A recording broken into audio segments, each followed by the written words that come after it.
Welcome back this morning. I'd like to introduce you to our first panel of the day, which will be chaired by Andrea Krizsan, lead researcher here at the Inequalities and Democracy Work Group at CEU Democracy Institute.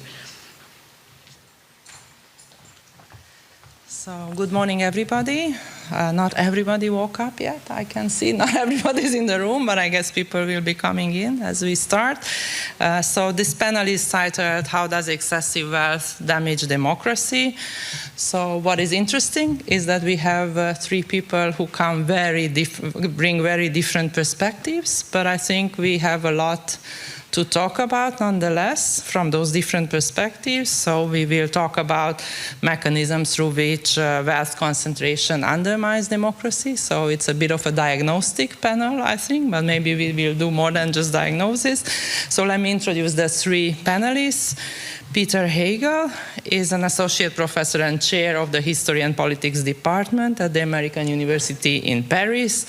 His last research project examined the political consequences of rising inequalities and asked questions about the agency of the ultra-wealthy in international relations.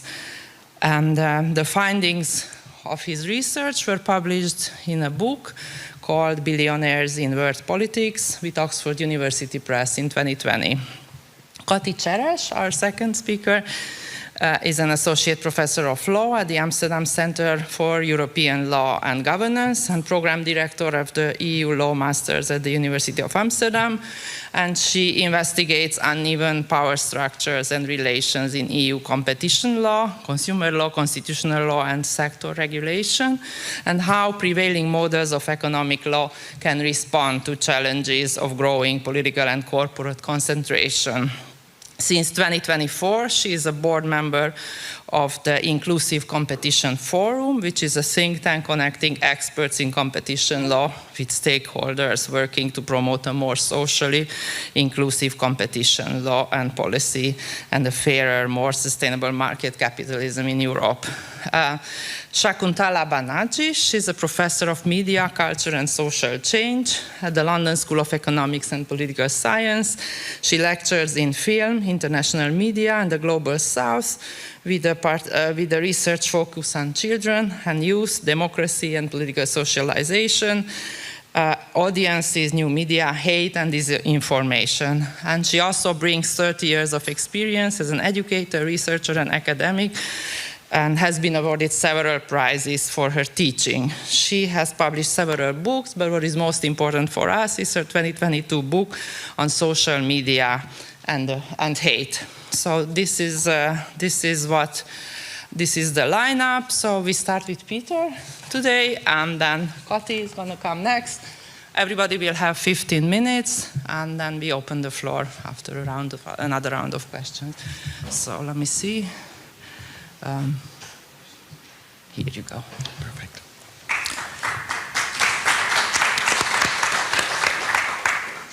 Thank you very much, Andrea. Also, Andreas, to invite me. I'm very, very pleased to be here.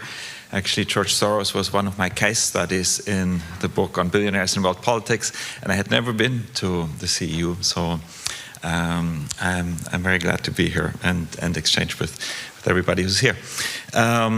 So I've titled my 15-minute talk, Entrepreneurs and the Authoritarian Lure of Anti-Politics, and you will see why. Actually, I think clearly my prior research on billionaires in world politics must have qualified me for the invitation, and there are several takeaways from my book that I actually want to get over with very briefly and then connect with what I'm currently researching on, namely it is that the allure of authoritarianism and what it has to do with anti-politics. And so if the panel is excessive wealth and democracy, then clearly we think about the ultra-wealthy and how they may want to influence politics, become politicians, campaign financing, all of that. And I just want to start with some cautious remarks, because I think that's important not to see them as overpowering and omnipotent. And that is that's the takeaway from my last research. that transposing money into political power is not straightforward, right? It depends on what can be bought. So it depends a lot on the context, what is culturally acceptable to be bought, what is on the marketplace, what is media, right? It has to be privatized before it can be transposed into a private political power. If it's public, that's different. Then there is an important politics-business trade-off. We just saw that with Elon Musk. When you get into politics, you neglect your business. You can't do both with 100% of your energies.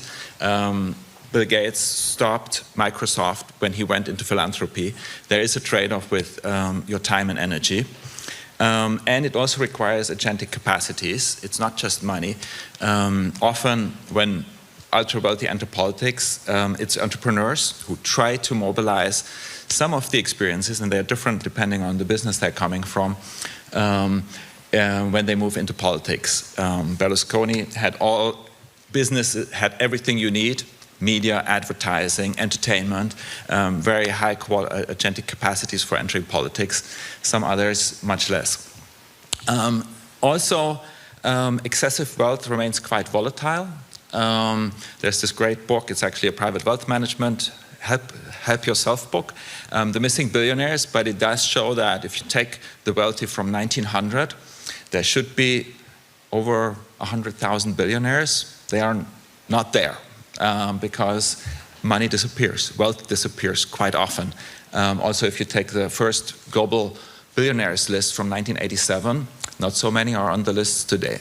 So excessive wealth is potential power, but it's also quite volatile. And another cautious note is that maybe we should not always take the US as a reference. I won't follow that advice because I'll actually look at the US. In terms of money and politics, the US is exceptional, right? The costs of campaign there are 40 times more per person than in the UK or Germany, and that 3 people provided a third of the funds of Donald Trump's campaign is unthinkable and just impossible in most other countries, right? So there is something exceptional about the US. So what am I seeing as the more profound and principled danger of excessive wealth in and democracy is what I would call the lure of the entrepreneur, because when we talk about billionaires or the super wealthy, what they represent is often the successful entrepreneur. And all the great theorists of the firm, from Ronald Coase to Elizabeth Anderson, I think they've highlighted very clearly what is at the heart of the firm, and therefore of the entrepreneur, is authoritarian leadership. This is what distinguishes the firm from the market and from democracy. It's hierarchical authoritarian leadership. And so when we talk about the ultra-wealthy, excessive wealth as deriving from successful entrepreneurs, we're talking about authoritarian leaders inside their firms. That was very well expressed by Musk and Ramaswamy when they started their Doge project in the United States.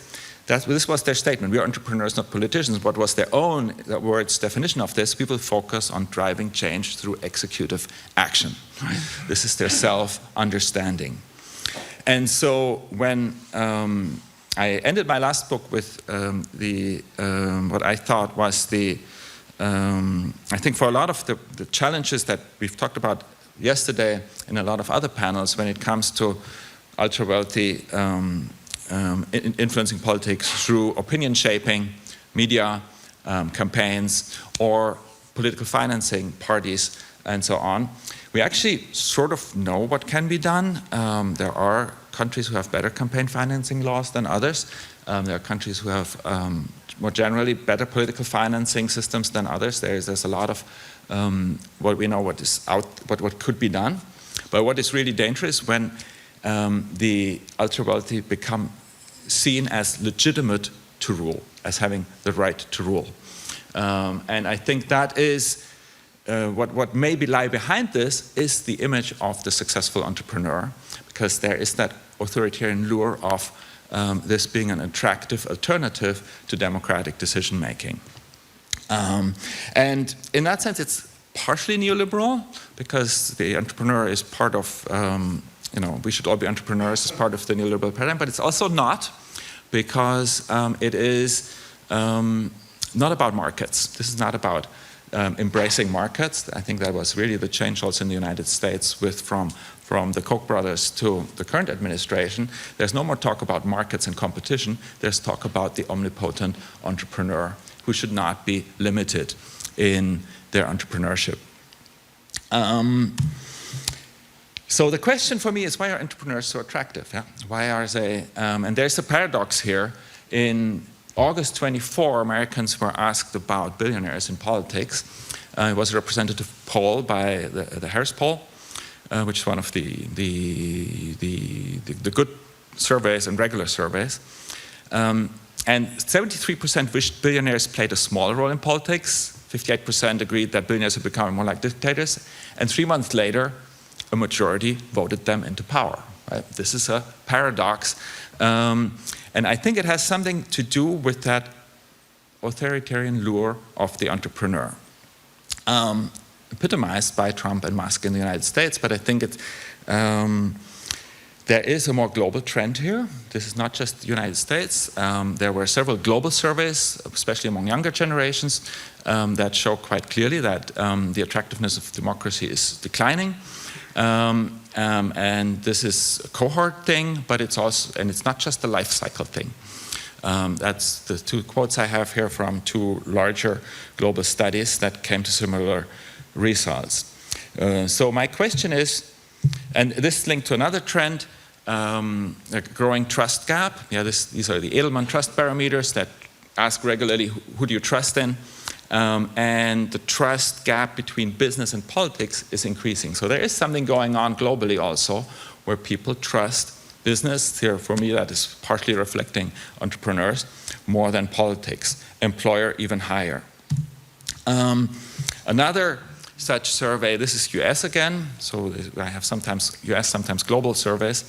It's really striking. It was from 2018, but a very similar poll with very similar results was done between 21 and 23, 3 consecutive years. Amazon and Google top the list of institutions you trust, especially among Generation Z, X, and millennials. That's actually number 1. If you break down the survey results, after 23, they didn't ask this question anymore. Political parties in Congress are at the bottom. So my question is, what is going on here? And this clearly has to do with a very big research literature on anti-politics and trust. Clearly this is multi-causal. It has to do with polarization. There are multiple factors at work here. I propose a hypothesis that I've not seen so much around, and it's clearly interconnected with others, and I'm happy to hear your comments. And it's about that something major may have changed in how people experience politics and how they experience problem solving in their daily life. Democracy has always been connected to its socioeconomic context. 20th century coincided with mass production and consumption, growth of administration in business and government. 20th century is very different. Production and consumption are marked by one thing: endless choice, customization, personalization, consumers as producers. This is very different. Politics remains the game of Max Weber, powerful drilling through hard boards. What we see is what is required, especially democratic politics, is social compromise, complex communication, collectively binding decisions. In our daily life consumption world and how we face and deal with problems in daily life, this is very contrasting. It's individual choice, instant gratification, free return on X, and that is new. That is my argument. Because if you look at this, in 1990, the number of available telephone models in Germany, which is the right side, very much resembled the choice on the ballot box. Limited. You have to make compromises. You had to choose from a defined list of mass products. In 2024, this list is no longer valid because every person's phone is individually customized to your own personal needs, and you get exactly what you need. And that experience of more often than before, much more often than before, we get what we need almost instantly in daily private life is at odds with the ballot has not changed. It still looks the same today as in 1990. Hold on, how can I go back this? So this is,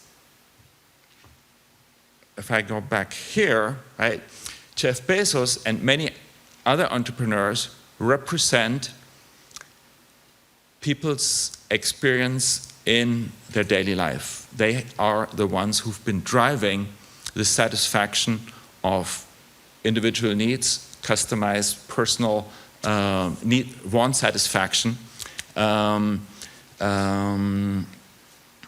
through their businesses, their products, their innovation, partially.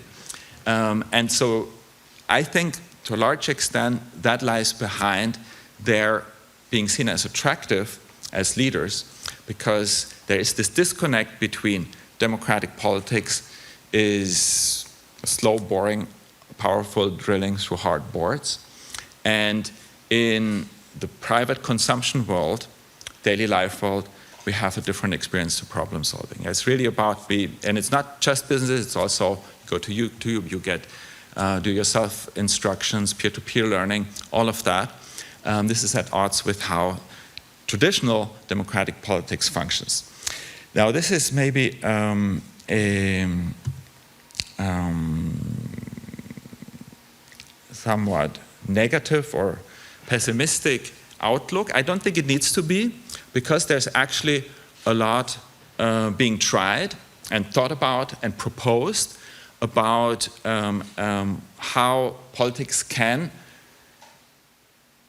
become not a mass product, but something that resembles our experience of problem solving in daily life. This is about, and for me, one can distinguish two sides here. One is the output side of democratic politics, that is public services. So this is about customizing digital public services, where I think in many countries, governments and public services are decades behind the private sector. But this is not about copying the private sector. This is about making good use of the digital opportunities that exist. Beth Novak has written a great book on solving public problems that is full of examples of how often municipalities do these kind of things, especially at the local level of democratic public service provision. There are a lot of fantastic examples of how this can be done well. It's often at the national level where this is still frustrating for citizens. And there's also the input side of democracy. There have been, the ballot box does not need to look in the 21st century like it used to look in the 20th century. The input side of democratic participation can be a lot more creative. There are Helen Landemore,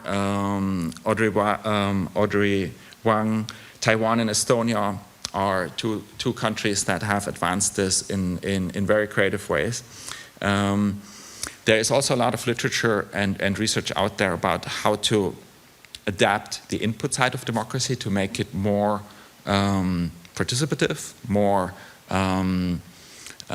diverse, more engaging, and using the opportunities of the digital revolution. So in one way, the optimistic perspective would be that it takes a little bit more time, and that some countries are already much more advanced in this regard, and that if democratic politics can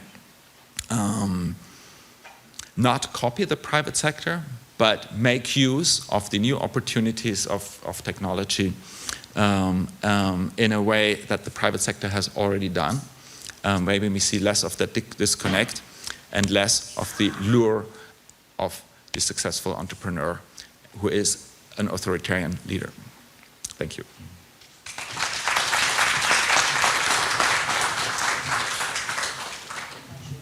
Yes, thank you very much. A very interesting talk.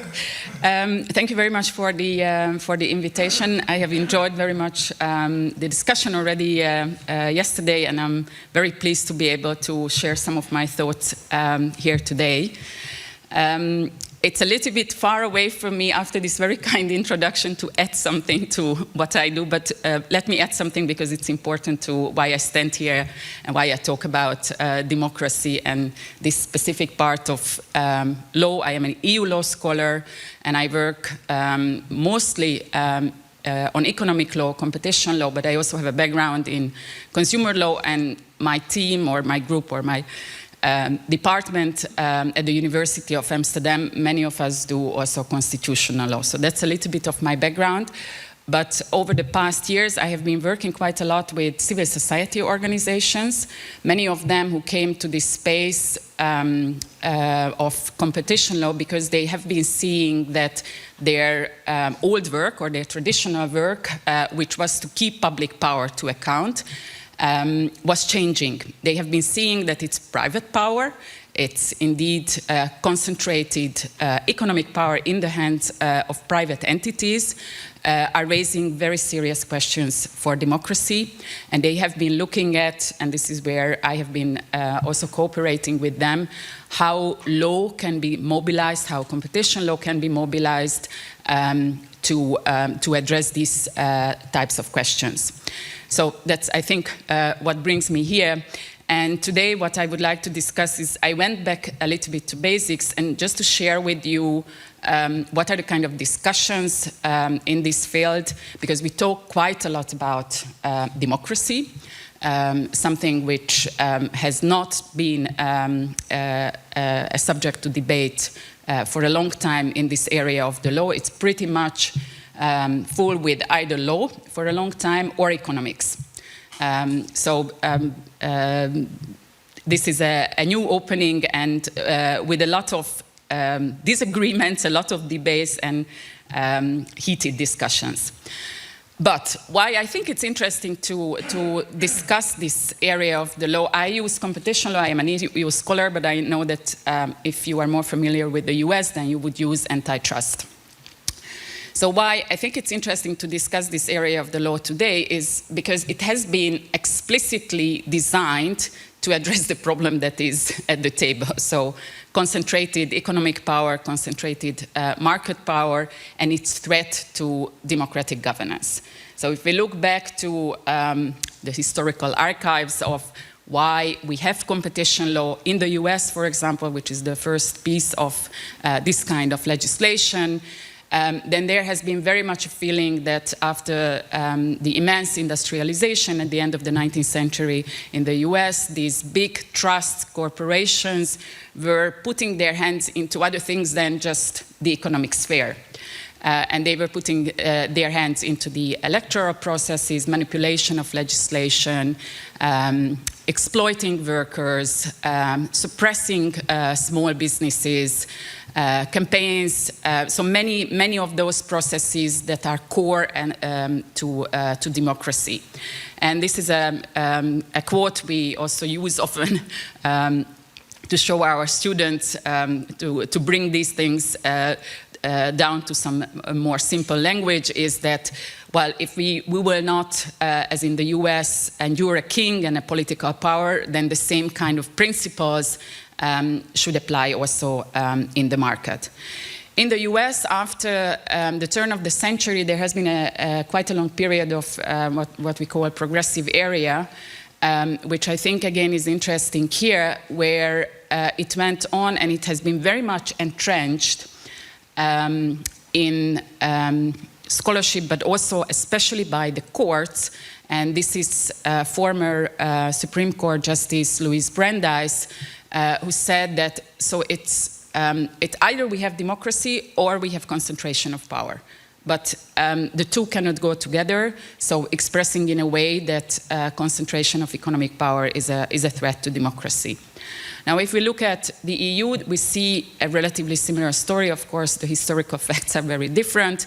But what we know today as European competition law, and European competition law is is not only for the EU, but the EU has been the most successful transplanter also of its competition law model around the world.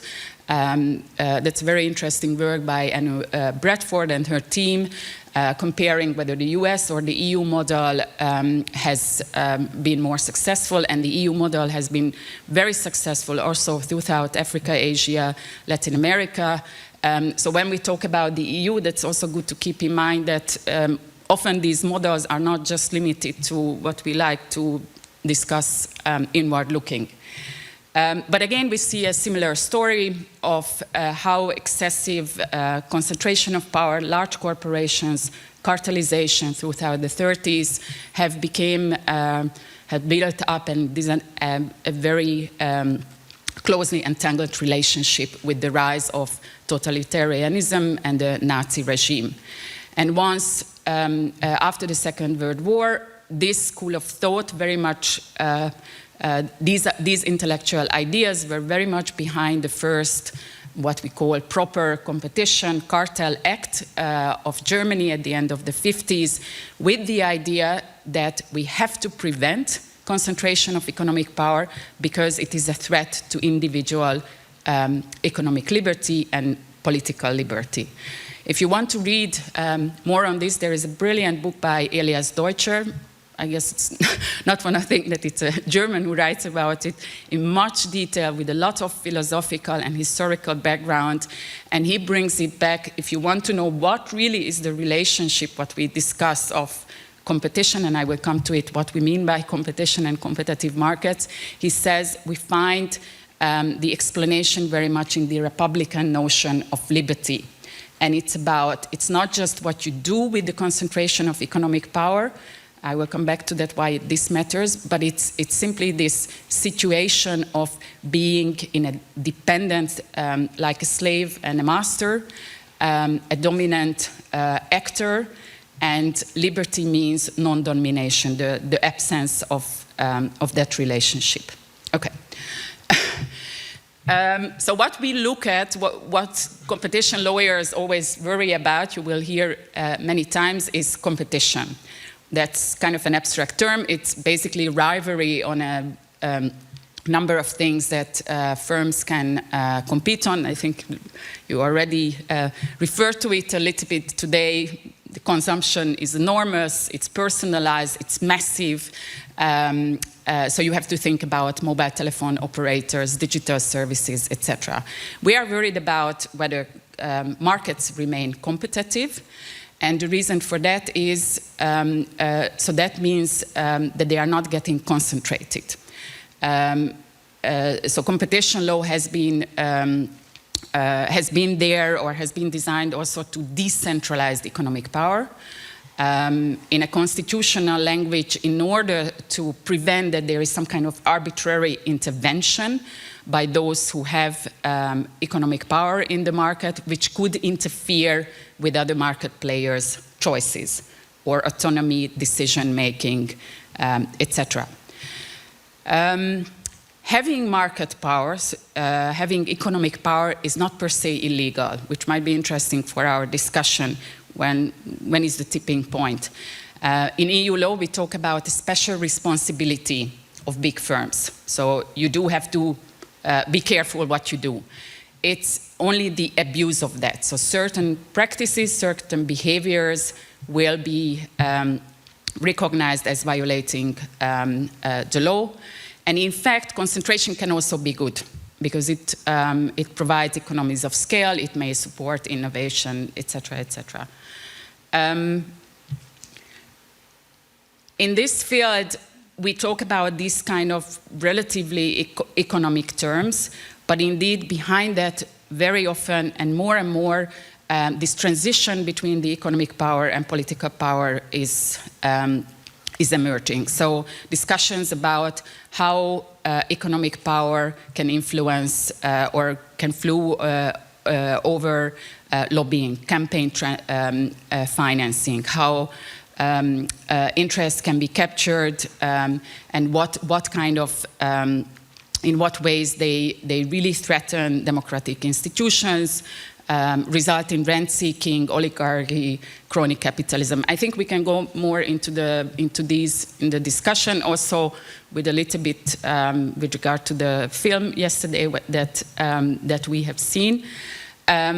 But so nowadays there is a discussion which puts also competition law, and I have been very much behind that, into a broader field of saying, look, these are also like constitutional checks and balances. This is basically the accountability mechanism in markets.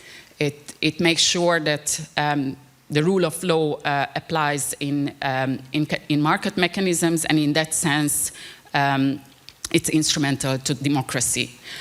What could be also interesting for our discussion, and that's very specific to the EU, that it's not only about the concentration of economic power in the hands of private undertakings. The EU has specific rules where the link with what a member state does, how legislation is made, and how that influences the behavior of private undertakings is also prohibited. A very specific part, but it's good to keep in mind. Moreover, it has, and that's very unique across the world, and certainly with regard to the US, it has rules on state aid. Those of you who have been yesterday at the film, there have been a lot of, or at least there have been references to how the son-in-law of Mr. Orban has been buying, for example, office houses, etc., above market price.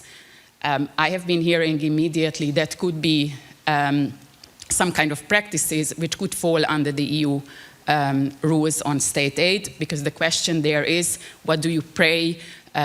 So how does the state support? And we have heard, sorry, I left out that important element, that some of these transactions were financed by public money. And here the question arises, what does the state support? And if the state supports, there can be very good and public interest projects, but there can be also misuse of public money. Some firms can be advantaged and others disadvantaged. Okay. So the big question is, we have this law. It does exactly, it should solve all our problems with regard to concentrated economic power. It has been transplanted to many countries over the past 2 decades. Since the 1980s, we have around 130 jurisdictions who have something which is called competition law, from Bangladesh to El Salvador, Global South, Asia, Eastern Europe, almost all countries, really a lot of countries have this type of law. So it should do the thing, right? But what we see is that corporate power, exactly the one thing that this law and legislation and the authorities who have been put in place there should control and prevent to threaten our democratic and social values, are on the rise. I could have put up a graph. I am not so good with that, but this shows for you industry concentration, market concentration has been on the rise over the past 2-3 decades. Moreover, it's not just that markets are getting concentrated, but the inequalities, especially economic inequalities, are increasing.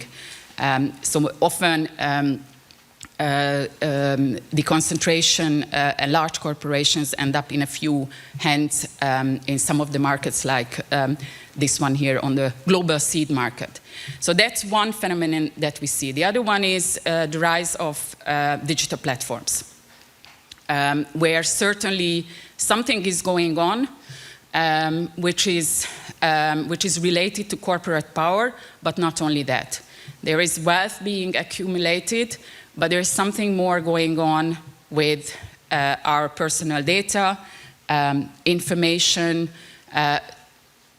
the free flow of information. So these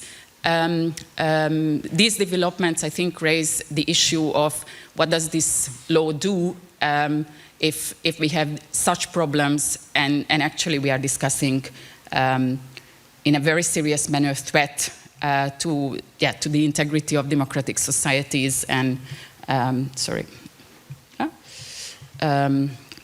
and political systems. I have 2 more slides, if I may. Okay, I will try to be quick. So, what has been going on? My title is a bit US oriented, but there is also an EU story. What has been going on is, I think interesting to this discussion, is a very simple question. Are we worried about concentrated economic power as such, or do we need, as lawyers would be looking for, some kind of extra element, some kind of qualification of the presence of concentrated power to say that this is wrong, this is against the law, this is a threat to democracy. And for a long time in the US, which has been always very influential also around the world and in Europe, at least in terms of how we enforce the law, we have seen that bigness was problematic. So big is bad, as this has been a saying in the 70s. But with the rise of a very specific intellectual school of thought, which we refer to often as a Chicago school, with an impressive school of lawyers and economists, actually the idea that big is bad has been taken back, and the mainstream enforcement goal was, if there is some kind of interference, so big in itself is not bad, it can be good for research and development, innovation, it can be good again for larger production, etc. But it's only the interference, some kind of qualification of concentration of economic power, which is problematic. We competition lawyers refer to this as consumer welfare. Often we look at price, quality, and choice of consumers, and we often like to look at price because that's the easiest to measure. In the US, there has been a counter movement. I'm sure you have heard about Lina Khan and Tim Wu. He has been also mentioned yesterday by our keynote speaker, where they have been pushing what has been called this neo-Brandeis movement, that big in itself is problematic. So as Tim Wu, in this opinion in the New York Times, has said, be afraid of economic bigness, be very afraid, because something very serious is going on. And I think it's a discussion, again, what has been going on in the US and elsewhere around the world, but there are parallels in that. Then I would like to finish on this, what has been going on in the EU. Something similar, so something in the same line of narrowing down, at least narrowing down what this law has been about. We refer to that as the more economic approach. This also meant a new body of experts in our field, economists. We have not talked about them yesterday. Somebody asked the question about law firms and corporations, but I think it's also a very interesting question, what do economists do here? And I can tell you quite a lot what has been going on in the competition law field. So in the EU, we have seen this drive through more economic approach, less this legal formalistic approach. What is, I think, interesting to discuss, and when I first put it down on paper, I also had to look at it once again, is something which a Dutch political scientist called creeping authoritarianism in EU competition law, and that is how decision-making is becoming, through this more economic approach, through this narrowed down enforcement, how it is becoming detached from democratic oversight, especially at the level of the Commission, and how many of those things that you have been also talking about, participatory, deliberative democracy, those kind of processes are not present, and we could discuss whether, those who control the power of private power, whether they are not abusing their own power. Thank you very much for giving me a little bit more time, and I'm looking for the discussion. I will click it. Sorry, is this your first slide? No, you don't close anything. No. I just had, yes. Thank you so much. Thank you very much for inviting me to speak today. India is a big country, and I'm going to use it. You've heard a lot about the US, North America, Western Europe, but I think India is an interesting case because we come before many of those countries. But due to, and I think I'll just put this out there, a kind of weird European exceptionalism, it's really interesting that many scholars in the rest of the world haven't seen India as a case where corporate governance has been deteriorating, disintegrating, and enmeshed with budding fascism for the last, I would say, 15 years. And this ignoring of a country where actually things are showing you what Hungary might be like in 5 years' time if something isn't done, because apparently only Europe can do fascism in a particular way, is really, really dangerous. And I'm basically going to build my argument around 3 strands. So I'm trying to lay out 3 interconnected political economic processes that have seen the hollowing out of India's democracy since the rise of the regime of the BJP and Modi, but actually from quite a bit before that, since Modi came to power as a chief minister in a state in Gujarat. In a similar way, you might say to some of the senators rising to power in a state and then coming to power at the center. So we've seen a lot of fake philanthropy, and that's going to be the first strand. The civil societyization, but actually politics under a different name. The political economy of where the money comes from, so follow the money. How billionaires entering the tech sphere in India have supported the stranglehold of the far-right fascist parties, and how in turn they have been rewarded by being favored, and we saw in the film yesterday, in tendering and bidding processes, through corruption, through deals, through the forgiving of bad debt, and the manipulating of almost all public image of tendering processes. And then finally, transmedial hate, the connections between disinformation networks, hateful discrimination, media ownership, and infrastructure. So these 3 processes I'm hoping to elaborate 5 minutes each. Let's see if we can do this. So, what is India like today? Well, people are celebrating weddings. You might have heard of the wedding of the Ambani son. Anybody heard of the wedding of the Ambani son? Anyone interested in excessive wealth? You'll have heard of this. The mother, Nita Ambani, reputedly keeps her skin good by using gold paste on it every single day. Excessive wealth can definitely be traced through this. But for the majority of the country, there's excessive poverty. And when I say a majority, I mean above 1 billion people. That's a lot of people. And I study children. So 275 million children in India are getting barely 1 meal a day. So that's the baseline from what I'm talking. So there's widespread hate, violence, and discrimination against historically oppressed communities. Indian Muslims, notably, who are nearly 300 million people, Christians, Dalits, critical citizens, have been excluded, have been imprisoned. Many of the people I esteem very highly are still sitting in prison waiting for trial. Their homes have been demolished. They're being lynched in the street. Between 2014 and today, more than 600 individuals have been publicly lynched to death by mobs connected to the ruling party. In terms of the mainstream media, television news contains politically motivated hate speech on a daily basis. So hundreds and hundreds of thousands of individual instances of public hate speech have been recorded and are circulating everywhere. There's an incitement to violence against minority communities.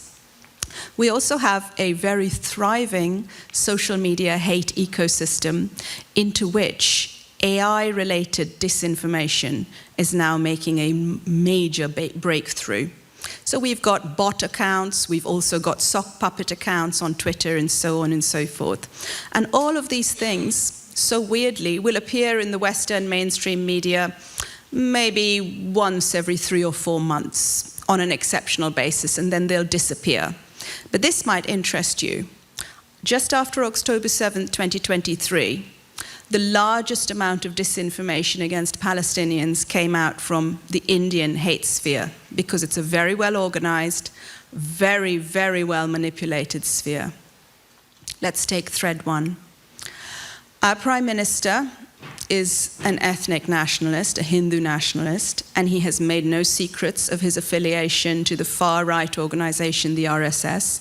Since he came to power, he has hired image management consultants in the US to wipe out all public and private speech about his 2002 participation in a pogrom against Muslims in the state of Gujarat. He runs or is affiliated to, and his ministers, particularly our Home Minister for many years, Amit Shah, are affiliated to many previously illegal and constantly illegal doing organizations. I won't name them here because they won't mean anything to you, but they have a youth wing, they have a women's wing, they are armed, they are weaponized, they're on the streets. If this was India, they would be sitting in this hall recording everything I'm saying. If you put my speech up on YouTube, they will know it next time I go into my country. Apps and Facebook pages are used constantly to humiliate, auction, and show disgust against multiple different types of Muslims, but particularly Muslim women and Muslim women journalists. Muslim women journalists have taken the brunt of much of the hate. Pegasus spyware, which we've heard about before, has been installed on their phones. TechFog, an app which you really should look into, has been manipulating and used to alter different tendencies online. If you follow these stories, and I really hope you will, you'll see how similar it is to some of what we saw in the film yesterday. But if we think about fake philanthropy as one of the threads, back in 2002 to 2003, just after this massive pogrom in Gujarat, journalists and scholars were already warning that a vast political economic network was funding Indian fascism. This was way before Modi came to power. And in particular, the RSS and Narendra Modi, through the US-based so-called Indian Development Relief Fund.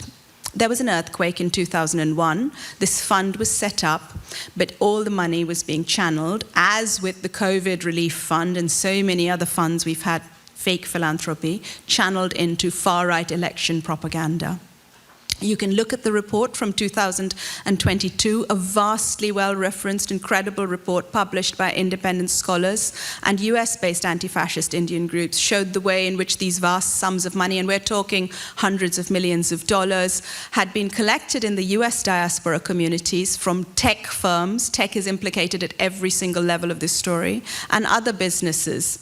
And more they were used to lobby across the US, across the European Union, across the UK, Congress and Parliament, to prevent any kind of criticism of the Modi regime or of the billionaires close to the regime. Let's come to thread 2. Modi's close allies, Gautam Adani and Mukesh Ambani, are the new Rockefellers, according to starry-eyed CNN, MSNBC, etc., etc. They appear to be genuflecting, because this glittering Indian wealth apparently can't really do anything wrong to them. But a small side note, in Australia there were many protests against the buying up of ancestral land from indigenous populations to start a new mine by Mukesh Ambani. And actually the protesters won in that case. These giant family conglomerates, who also run partially cartels linked to the government, have been awarded billions in infrastructure development. They own our airports, they own our ports, they own our railways. They soon will own pretty much every bit of infrastructure that we have. From their beginnings as apparently humble oil merchants, cloth merchants, and so on, they have now risen to unimaginable wealth. In Bombay, where real estate costs almost as much as it does in Manhattan, this is the residence of one of these people, the Ambani family. In 2016, no accident, 2 years after Modi came to power, Reliance Jio started and was awarded contracts at sub-prices for almost all internet infrastructures and began to compete with the government system, BSNL, to the point where they've now basically beaten the government system out of existence. On December 30th, 2022, we heard it was a day to forget for India's already badly mauled and tamed media. For on that day, influential and for many controversial Indian businessman Gautam Adani, then the world's third richest man, took nearly full control of the much respected and revered NDTV.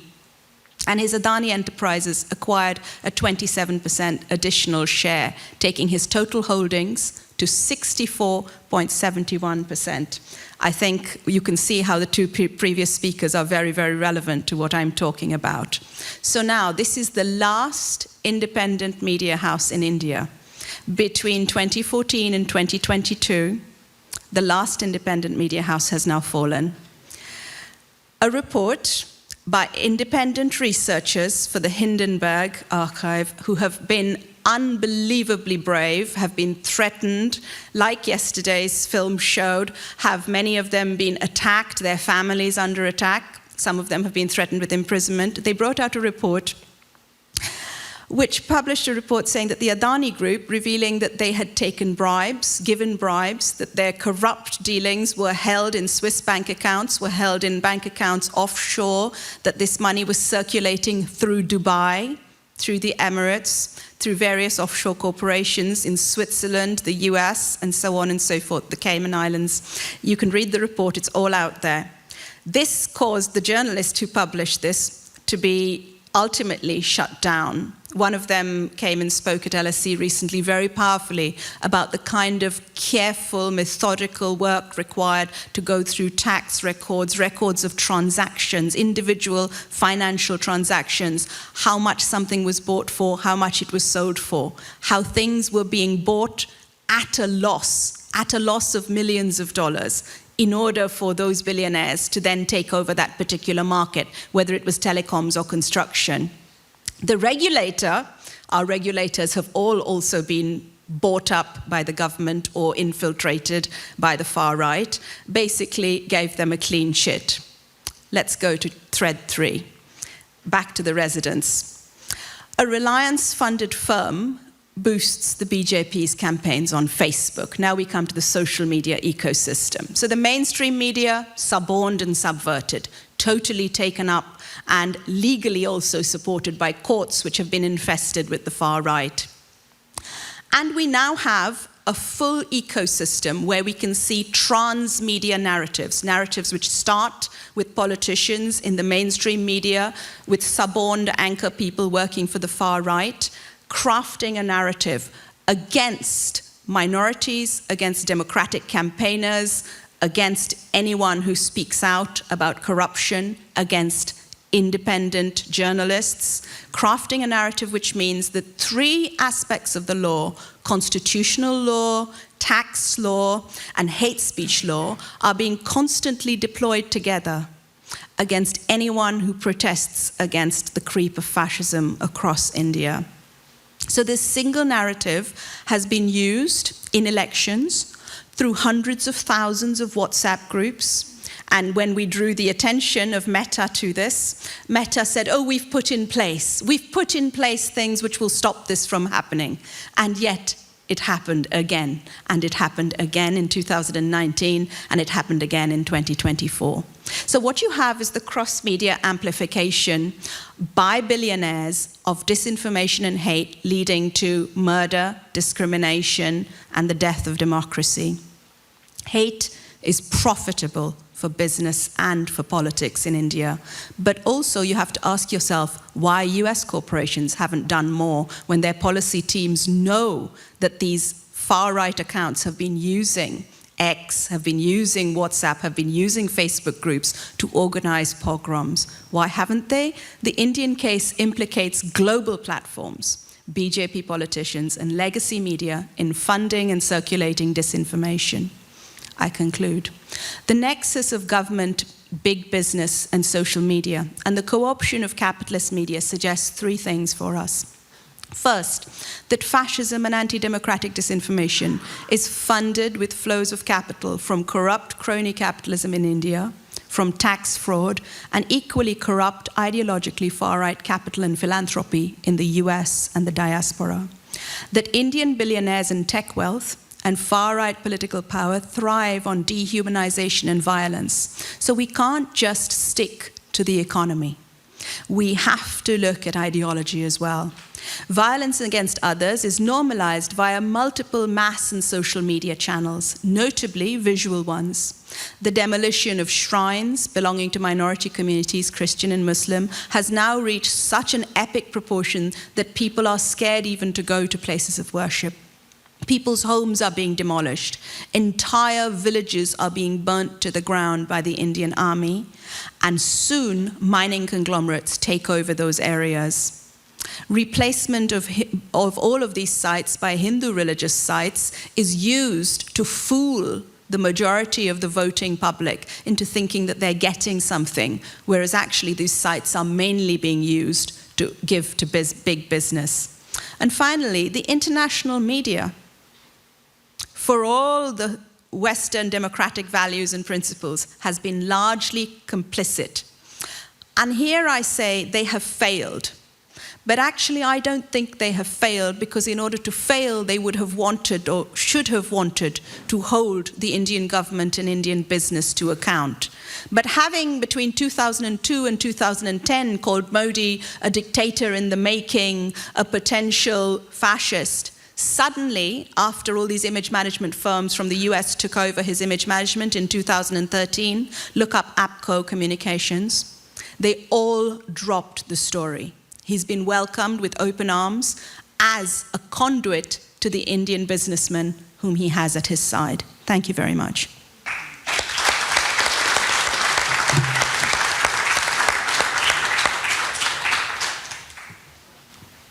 Thank you so much for 3 absolutely fabulous presentations and a lot on the table. And I had this plan to have a common round of questions, but we are only at half an hour to the end. So I'm thinking to pose the question and open the floor, and then along the lines you would reflect on. So I think on the one hand it's super interesting, your entry, Peter, and also a little bit Kati on okay, we let the, oh, it's on? It is on. Now, can you hear me? Okay, closer, very close, yeah, okay. It's really interesting what you're saying on how we should rethink democracy, so we improve our relation between wealth and democracy by making democracy different and more controlling, or more able to respond and to control wealth, but I would like to focus more on the wealth side in this discussion. So my question is all excess wealth a problem, really? And I'm hearing all 3 of you saying there is certain kinds of wealth and certain kind of concentration of wealth that becomes a problem. And I wonder, how do we define that kind of wealth? And you're telling a little bit different stories. I want to keep this question in the discussion as we go on from here, and to think about whether is there a dividing line, is there a definition for what kind of wealth is problematic, when is it that wealth connects to power, is it certain sectors that are becoming more problematic, is digital platforms different than wealth concentrated in other areas, or is wealth which is acquired in illegal or informal ways that is problematic? So I want to leave this question out here for you 3 when you're going to respond also for some of the other questions.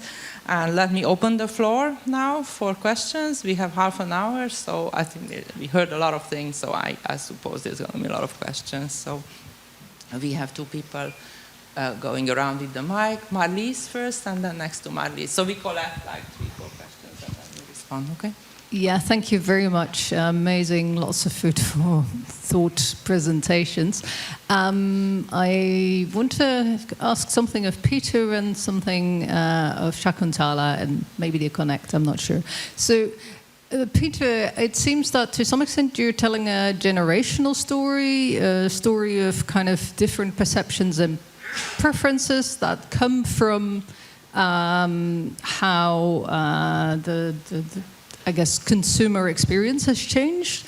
But it feels to me like it's only one side of the story, and it's very much a spoiled youth side of the story. So I want to kind of change that around and say I think that this generation has much more unequal access to housing, education, public services than earlier generations, and that might equally explain why they have less trust in democracy, because the centrist parties haven't done very well for them. So I think that's absolutely, and it's not just that much less access, but more unequal access, and I think that's very important.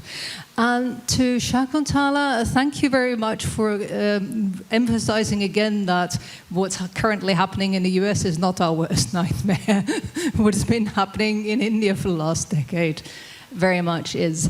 But I want to kind of think a little bit critically about currently it still seems like a perfect symbiosis between the billionaires and the regime.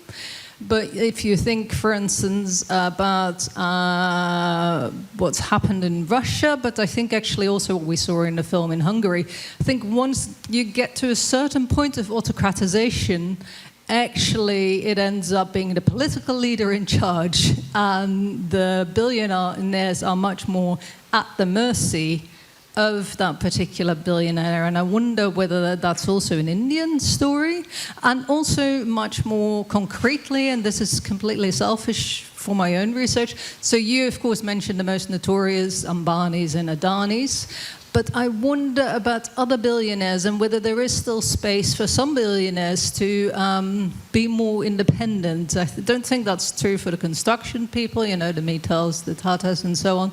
But for instance, someone like Asim Premji, who was it in the health sector, Cyrus Poonawala. So there seems to be still some space, not all billionaire wealth seems to be clientelistic wealth. So yeah, I'd like to hear where it's going and what space there is. And if we recognize that some still have independence, is that politically a good thing, or should we discount those people as possible political counterpower, which goes back to the US and possibly to Europe as well, that maybe not all billionaires have the same interests when it comes to democratization and de-democratization. Thank you. Hi, thank you so much for your intellectual talks. My question is for Shakuntala. I wanted to ask you mostly about Hindu nationalism. My first question is, why beyond social media you think Hindu nationalism is proliferating at such a larger scale, and internationally also, globally also? And also, I want to connect this to my second question. If we think of right-wing religious nationalism or fundamentalism as a global phenomenon, how can we think of it in this way? Like, and we see it as a global phenomenon, and it's rising and growing across many countries in the world. So what do you think on this? And what are your thoughts on this regarding right-wing inspiring each other, or, you know, growing along the way in this way? And also I wanted to ask you, some scholars argue that Hindu nationalism, with its project of making a Hindu majority nation, surpasses caste boundaries. Do you agree with that? Because India is entrenched in caste inequalities, and this is the first time we see that something is like, bringing that unity and along caste lines. So what are your thoughts on that? Thank you so much. Thank you. Yeah, a lot of questions. It was Patrick, and then János, and then we. come back. Okay, Patrick? Okay, thanks. Thanks also for the interesting and inspiring talks. My question also is on Peter's talk, and it kind of relates to Marlise's question, because I mean, I'm very sympathetic to the suggestion to sort of individualize or cater to the individual citizen the provision of public services. But what I was thinking about is whether sort of modeling democracy after consumer experiences really fixes sort of the problem with declining trust in democracy, because what it does is it addresses sort of the output legitimacy issue, but what it doesn't address is sort of the underlying problems with input legitimacy. And I was wondering sort of also, if we would do that, what would it do to our understanding of actually what it means to participate in a democratic process? What would it mean with sort of the role that people have of themselves, not as sort of customers of public services, but as citizens of a larger body politic where they come to discuss, to compromise, to make decisions that are collectively binding for all, regardless of what we individually as individuals might favor or need. So I'm wondering, isn't there a tension between sort of this focus on fixing the output legitimacy problem on the one hand side, but not addressing the larger or underlying input legitimacy issue on the other hand side?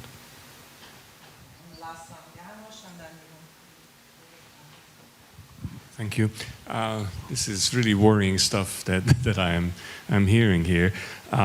Basically, all of you are saying that there is a rise in corporate power and its impact on democracy, and generally not so good impact. So I have two questions to either of you or all of you.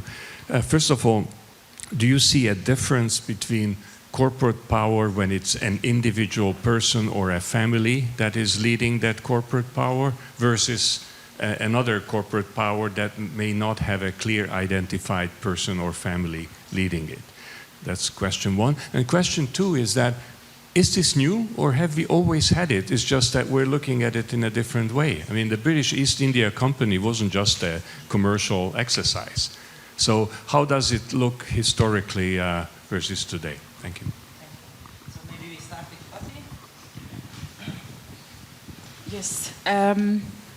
I think I can address your last question and maybe the first question together. And I think one answer is that we cannot understand or we cannot answer any of these questions if we only concentrate on one dimension of, if you call it, economic power or wealth. So what is new about it is that the kind of power we are looking at, and certainly in the field that I work, it doesn't stop at the economic dimension, but it's inherently take media. I give you a very simple, old-fashioned, nothing new about it. When there is power, media ownership, which creates concentration in media markets, you cannot, or at least I find it very difficult, how to disentangle the economic dimension of that from the political or social dimension of also raising concentration in opinion power. And many of those things, certainly from India, I think, I don't understand why we discuss the US, whatever, with regard to platforms than this, is that you cannot disentangle anymore. It's actually not the question how excessive wealth damages democracy, but what is today excessive wealth, and what is corporate power, because it has this political, it has this social dimension. It's instrumental. It's instrumental power. It's structural power. It's discursive power. So it became so layered and so. And all these layers and bits and pieces are so interdependent that we are talking about an ecosystem, which makes, and that's new, I think. So if you compare traditional media with social media, that's new. It became much more massive. It became very large scale, and it pulls together all these problematic power relationships I think this Indian case is the best one to illustrate that. But even just a simple media merger, a media acquisition where concentration is at case, you cannot just look at it where the consumers are going to pay less or more, or in terms of quality. You have to look at it how their information flow is going to be influenced by that. So I think back to your question of certain sectors, yes, so maybe media is one of that. And another reaction another reaction to something you asked, when do we know when it's excessive power? I think from the perspective of competition law, we have very good quantification. So we talk about market shares, when is it dominant, and it can be problematic. But I think what we see here is that, again, these economic metrics will not tell the story of India, because the implications just go beyond corporate power. It just goes beyond market power. And that's, I think, the difficulty, this complexity of power relations that needs to be addressed. Thank you. Thank you for great questions. I'll maybe answer first the directions directly to me. So Marlies, I entirely agree. And I had planned to actually say it, that one of the multi-causal explanations of the dissatisfaction with democracy is rising inequalities, especially among younger people. But my question is more, why does it turn towards, in which direction does it turn, this dissatisfaction? And that's where I think I propose my hypothesis. Because dissatisfaction with democracy could turn in all kinds of directions, but why do Amazon and Google look so attractive? Right? That's more the question.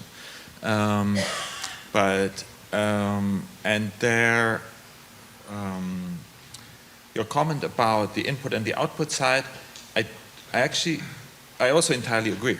I think the output side is about public services, and there's a lot that can be better. And it's not necessarily copying, but it is about thinking about the customer, I think, or the client, the citizen. But the input side, I think, is just as important. And I think Helen Londemore has, in her book, Open Democracy, she has great fictional examples of what this could look like, engaging with public policy decision-making in a way that becomes part of your daily life, just as part of your daily life is consumption, but not like consumption. It is being an active citizen, and I think at the municipal level this is very advanced. Participatory budgets, citizen consultations, open town hall meetings on the next park. This is happening in a lot of municipalities around the world. And it's making use of the opportunities to engage with citizens that the digital tools give us. It just, for me, it has not reached the national level, but it could. It's at the national level that the dissatisfaction with democracy is prevalent. It's also in surveys. With the local level, people are often a lot more satisfied, but it's also where they are a lot more active. And the input sides is, I would say, has adapted to what's possible in the 21st century, but the national level has not. Is all excessive wealth dangerous? I think the media side is really special, and it should be discussed independent of the wealth, because it has more to do with the public sphere and its delivery. It has to do with the retreat of public media. It has to do with the platforms. It has to do with the decline of professional standards. So I think it has a lot more to do with things that are not necessarily wealth related. Several disinformation campaigns, even Cambridge Analytica, they had not so much to do with money. You could have, an established political party could have done the same thing with the funds they possess. And instead a billionaire did it, but not with billions, with relative limited amounts of money. So there, I think this is a huge field, but wealth is not the critical variable, I think. Thank you so much for all your questions, and thank you for your provocations. I mean, I think I could probably give another whole talk on youth active citizenship. That's been the topic I studied most over the last 15 to 20 years, and it's been intertwined with media. I have sympathies for the sort of defense of young people argument, and also sympathies for the question of why and what we do to reanimate democracy. But I just want to say one thing about that before I answer your questions, and that is that I think we need to be very careful about saying it's a dissatisfaction with democracy. I think it's a dissatisfaction with what they observe to be democracy not being done well. So a dissatisfaction with governance is not the same as a dissatisfaction with democracy. There may well be some generations who've never really experienced democracy or democratic governance in their lifetimes.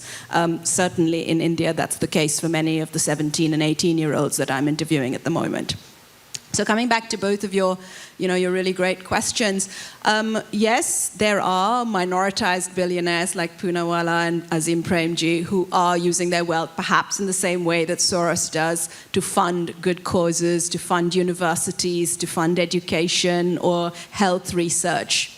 And I, perhaps incautiously, unlike my colleagues, will say simply, I don't think there is any such thing as good wealth.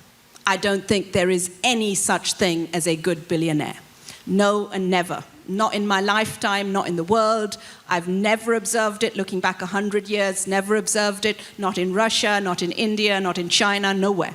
Now, why do I say that? Can wealth be used well? Can wealth be used for democracy? Can wealth be used for healthcare? Yes, absolutely it can. But I see absolutely no reason why that wealth should not be public wealth. So my answer will always be the same on private wealth, whether it's being used to fund universities or pogroms. That wealth should not be concentrated in individual hands. And I think that answers your question, really. Yes, these people are always going to struggle. In 2003, after he had been part of this terrible pogrom in Gujarat that killed more than 2,500 people across 4 days, Modi came to Bombay. And he came to the Chamber of Commerce, and he came to talk to the billionaires. Or then the millionaires, because back in 2003, millionaire was still a thing, right? And he talked to them, and some people who had tracked the genocide and genocidal implications of what he'd done in Gujarat intervened and said to the business people, you will have blood on your hands if you collaborate with this man. Because people still believed in corporate governance. They still believed that business would probably do better if it didn't shake hands with the fascists. And those people turned their faces away and allowed the people who spoke to be removed from the room. And I think at that point, people like Poonawalla, too, even though they weren't present in the room, they showed that they can be bought off or intimidated off. So a lot of wealth, but no real integrity, will mean that you don't stand on the side of democracy, even if you are, through philanthropy, trying to give it back. And I would say the same thing about Bill Gates, I'm afraid. I think the liberal argument for excessive wealth has long passed the time for that. Now, to address your questions on India and the spread of hate and disinformation. I think there are multiple reasons why it has been so easy, swift, and silent, the spread of a Hindu fascist consciousness across the diaspora, the silence of international media, and the silence of many in Indian media and political circles about this. And one of those is that India was already used to a system of extreme discrimination in the guise of caste. And the almost only things people could say about the accumulation of caste-based wealth, which is the expropriation of the lower castes, of the Dalits, in favor of the very small minority. We were so used to that. We were used to seeing money and land in the hands of the higher castes. And those people viewed equality and affirmative action as an existential threat on their very lives. They opposed, and in fact one of them even burnt himself to death symbolically in front of Parliament to oppose affirmative action. And that opposition to affirmative action was a kind of grievance if you like, a bit like Middle America's grievance against the liberal elites whom they've never met. And that grievance was very quickly filled with all this fascist rhetoric about it is these Dalits, these Muslims, so on, who are taking away your power and removing your post-colonial strength. And that argument made its way all the way to Congress. It made its way in the guise of people saying things like, well, we shouldn't talk about caste as a bad thing in textbooks in Texas. That's as far as it's gone. So it was not difficult to do that once you own the media. And I think owning media channels, which were pouring out disinformation, not just in India, but in Singapore, in Hong Kong, in Europe, there's a network of community radio, 248 community radio channels aiming at the diaspora, but also at Italians and French people, all Islamophobic. It is no accident that all of this happened after September 11th, 2001, and after the US talked about the war on terror. So the convergence of three strands, casteism in India with the war on terror discourse and the emergence of extreme wealth in the media sphere have converged to mean that Indian disinformation around what's happening has absolutely seeded itself everywhere, including in the British Parliament. There are many parliamentarians who are very far right-wing Hindus from India and who are doing the work of the Indian government in the British Parliament. Thank you. So we have time for another round of questions. So I see Lottie and Andreas. Thank you. This is a terribly interesting presentations. I have just a little comment to Kati Cseres's presentation,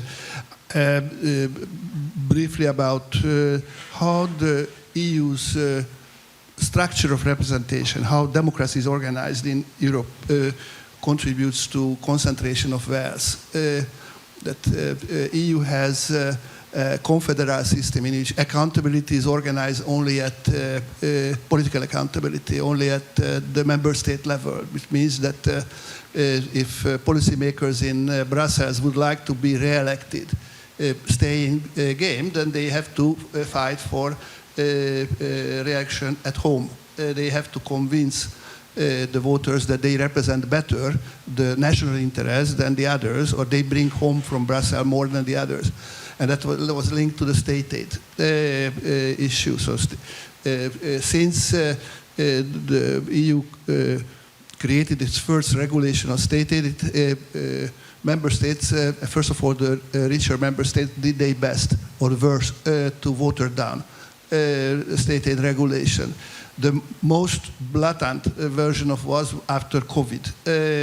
That when the negotiation about the next generation EU was on its way, one of the reasons why the German or French and other member states, governments could enter into distributing around 700 billion among 27 member states was that at the same time the state aid regulations were relaxed and Germany only in 22 I think distributed around 1 trillion euros within its economy for state aid and the beneficiaries, and that's more to the Indian colleague. The beneficiaries were the largest automotive firms, the strongest supporters of Orbán regime, who played a very important role throughout the last 14 years of shielding, defending Orbán,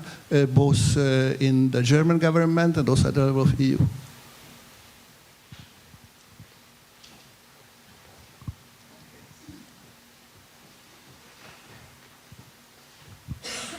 Thank you. Well, my question is perhaps too big for the remaining 5 minutes. You have said many important things. I would like to focus on what seems to be one consensus you have expressed, the huge damage excessive wealth has been doing in the media sector. We shouldn't forget about the so-called legacy media, but I think social media is kind of an obvious field of concern. I like that idea of Jürgen Habermas, who describes the public sphere as kind of the center of popular sovereignty, kind of the most important sphere of democracy, and we have just allowed that private wealth sets up the infrastructure of communication, the core infrastructure of our public sphere, and it's run by basically marketing firms who are marketizing kind of our attention, kind of competing our attention, colonizing our attention. And I really think that, and it's typical for what they have been doing. They set up a global infrastructure and then kind of constrain democracy, constrain politics, constrain citizens in their solutions. Everything is thought within that constraints they have put in place. And I think we really should do away with that. We really should eliminate the very business model. We should have a publicly constructed infrastructure of communication. But I also recognize it's really difficult to get there. Do you see any possibilities of getting there? Thank you. And one more, Zsuzsa. That's the last one. Thank you very much. I'm Zsuzsa Szeleny. I'm at the CEU Democracy Institute, and my question is to Peter Haegel about the participative methods, which seem to be in these days like a kind of miracle for renewing democracy. But as you said, it's not really happening at larger scale, at national level.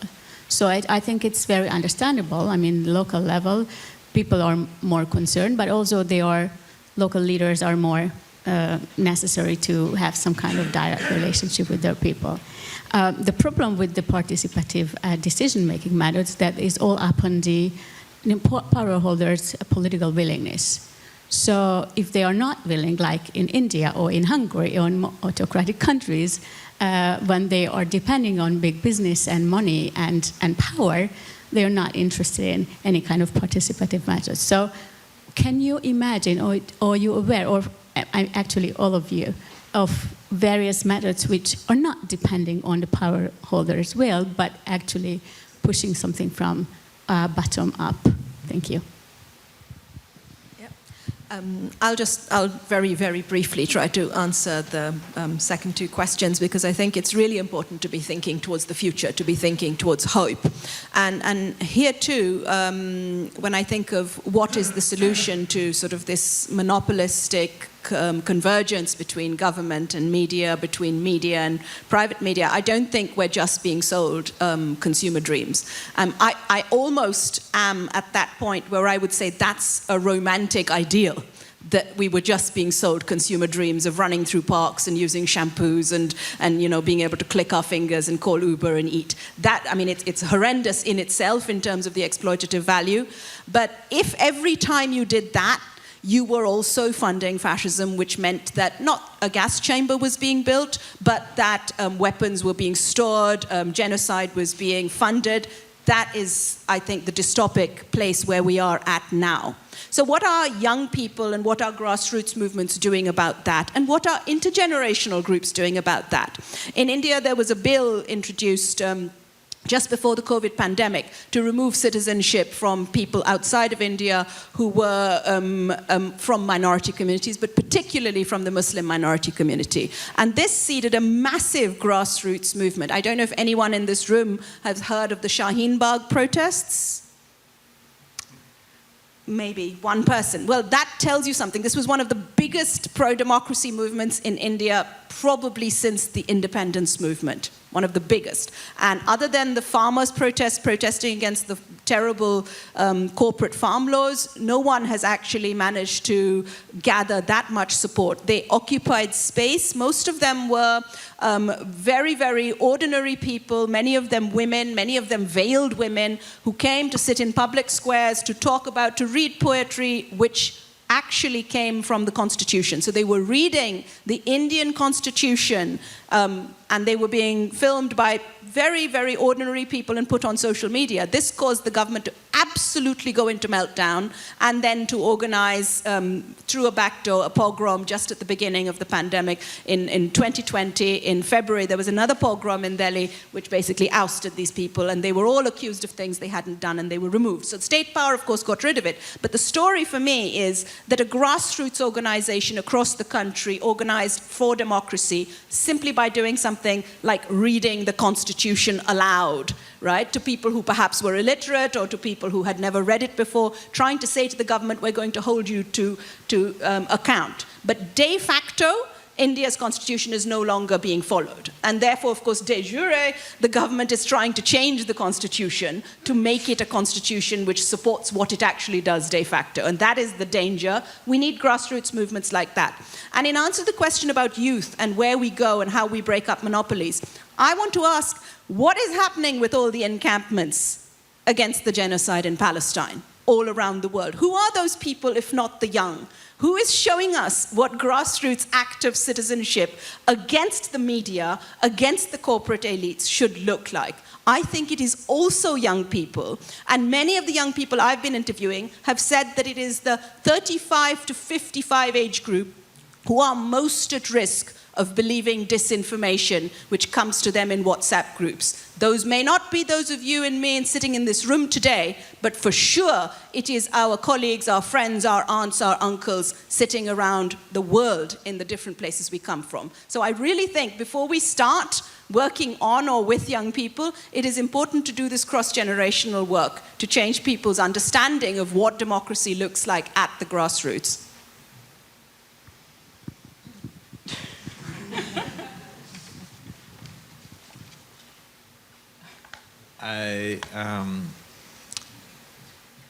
So what do you do if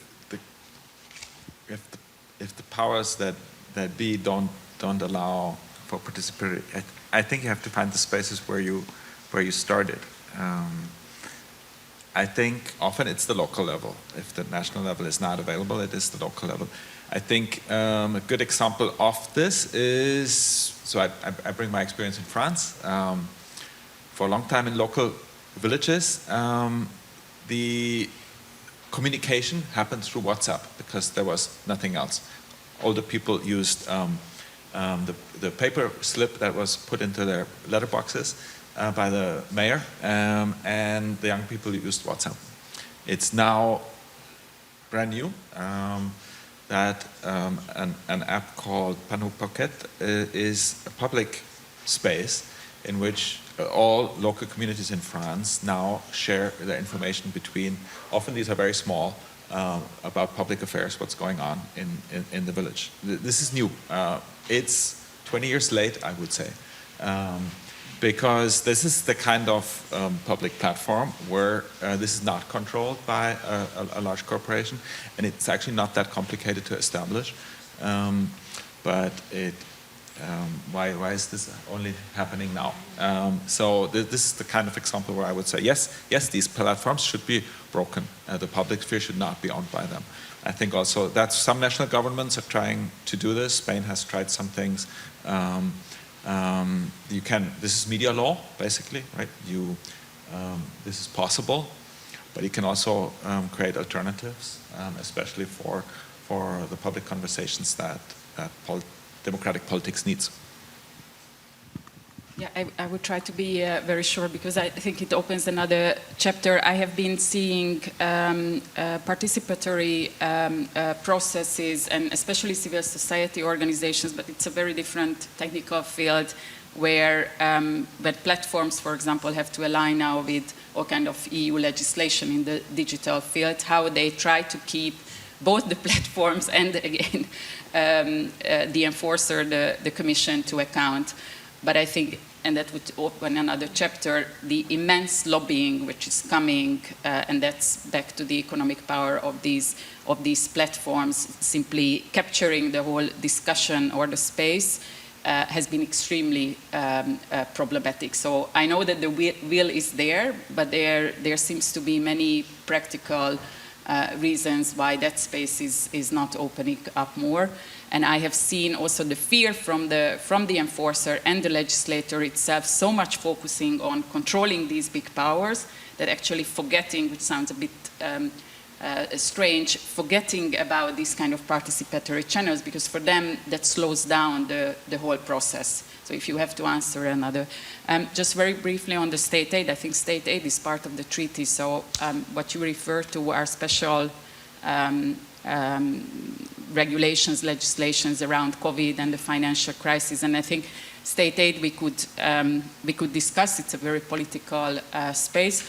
Maybe I would just add the Commission has now a state aid complaint against Hungary in the media sphere for state advertising. I think it's now to see how it will use it legally. I would say if there is enough evidence on the legal and the economic side, then I don't see why this shouldn't be an instrument. But I realize it is a politically more complex field than maybe other parts of competition law.